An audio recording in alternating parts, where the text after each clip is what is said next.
মিমকে financial help কারা করছে? ও খালা, নিয়ে আপনার মাথা ব্যথা এত কেন?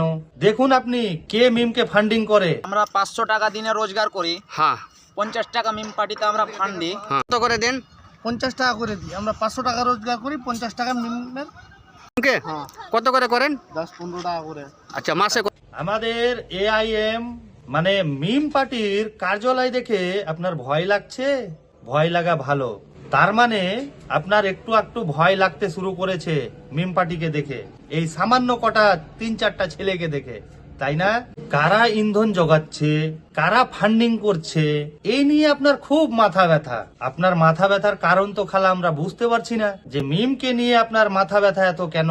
দেখুন আপনি কে মিমকে ফান্ডিং করে, কে ইন্ধন জোগায়। কিন্তু আমার কাছে তো একটা প্রশ্ন থেকে গেল আপনার জন্য, আপনাকে ইন্ধন কে জোগাচ্ছে, আপনাকে কে ফান্ডিং করছে?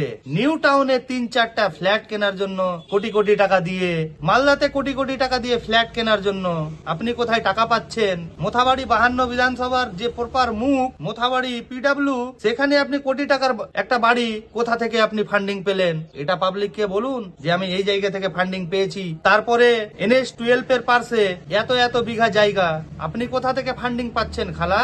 মিম পার্টি কোথা থেকে ফান্ডিং পাচ্ছে, এই জন্য আপনার মাথা ব্যথা। কিন্তু এত এত জায়গা, এত এত ফ্ল্যাট, এত এত পেট্রোল পাম্প, আপনি কোথা থেকে ফান্ডিং পাচ্ছেন? এই ফান্ডিংটা কোথা থেকে আসছে, এই জিনিসটা বলুন একবার পাবলিককে। মোথাবাড়ি 52 বিধানসভার লোক আপনার মানে আপনি কি সার্ভিস দিচ্ছেন ওটা তো দেখতে পাচ্ছে।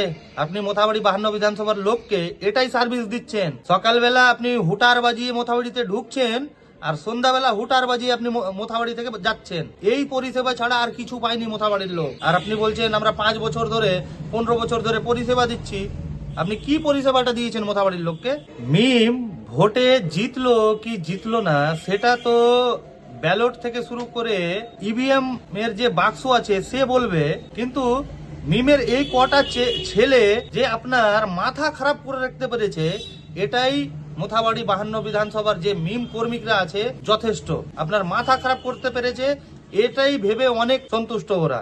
আপনার যাত্রা তো মোথাবাড়ি 52 বিধানসভার লোকজন প্রত্যেক দিনই দেখতে পাচ্ছে। আপনি সকালবেলা হুটার বাজিয়ে আসেন আর সন্ধ্যাবেলা হুটার বাজিয়ে বেরিয়ে যান। এই যাত্রা কিন্তু মোথাবাড়ি 52 বিধানসভার লোক প্রত্যেক দিনই দেখতে পায়।